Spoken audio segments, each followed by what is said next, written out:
Any humorist will tell you that escalating chaos is one of the best sources of comedy, but it's like a souffle. Make it rise at the correct rate or the thing will collapse or maybe explode. James Thurber got it just right in the New Yorker magazine for January 8, 1949.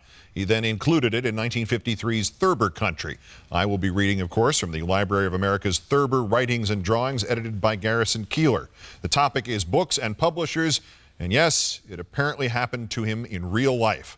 The madness gets out of control quickly in File and Forget by James Thurber.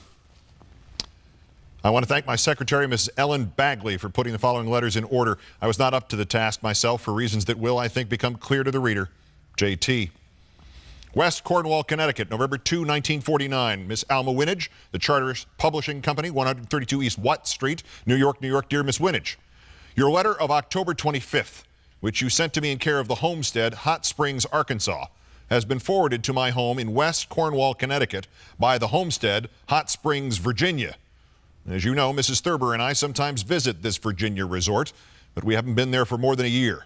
Your company, in the great tradition of publishers, has sent so many letters to me at Hot Springs, Arkansas, that the postmaster there has simply taken to sending them on to the right address, or what would be the right address if I were there. I explained to Miss Cluffman and also to Miss Lexi when I last called at your offices that all mail was to be sent to me at West Cornwall until further notice.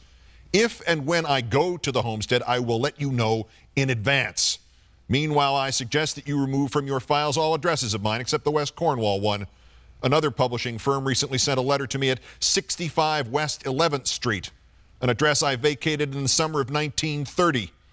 It would not come as a surprise to me if your firm or some other publishers wrote me in care of my mother at 568 Oak Street, Columbus, Ohio. I was 13 years old when we lived there in 1908. As for the contents of your letter of the 25th, I did not order 36 copies of Peggy Peckham's book, Grandma Was a Nudist. I trust that you have not shipped these books to me in care of the Homestead, Hot Springs, Arkansas, or anywhere else. Sincerely yours, J. Thurber. P.S.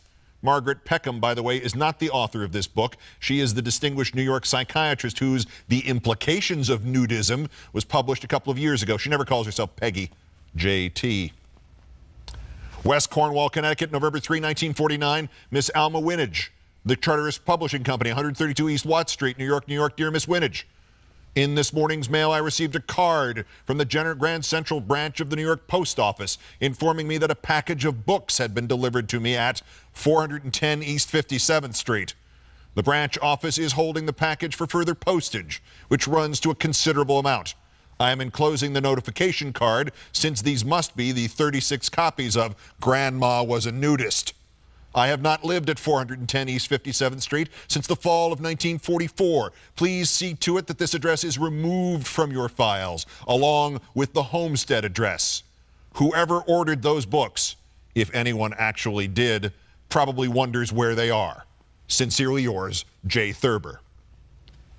The Charters Publishing Company, New York, New York, November 5th, 1949. Mr. James M. Thurber, West Cornwall, Connecticut. Dear Mr. Thurber, I'm dreadfully sorry about the mix-up over Miss Peckham's book. We have been pretty much upset around here since the departure of Mr. Peterson and Mr. West, and several new girls came to us with the advent of Mr. Jordan. They have not yet got their sea legs, I'm afraid, but I still cannot understand from what file our shipping department got your address at 165 West 11th Street.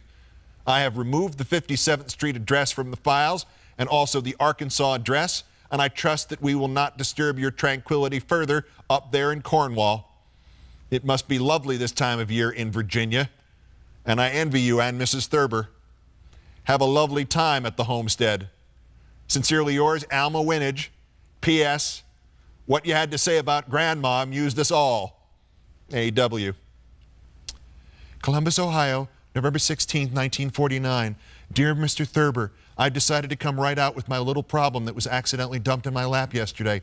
I hope you'll forgive me for what happened, and perhaps you can suggest what I should do with the books. There are 36 of them, and unfortunately, they arrived when my little son Donald was alone downstairs. Time is up for the reading of this.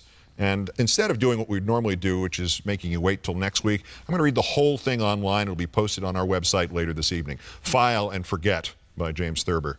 That's Countdown. I'm Keith Olbermann. Good night and good luck.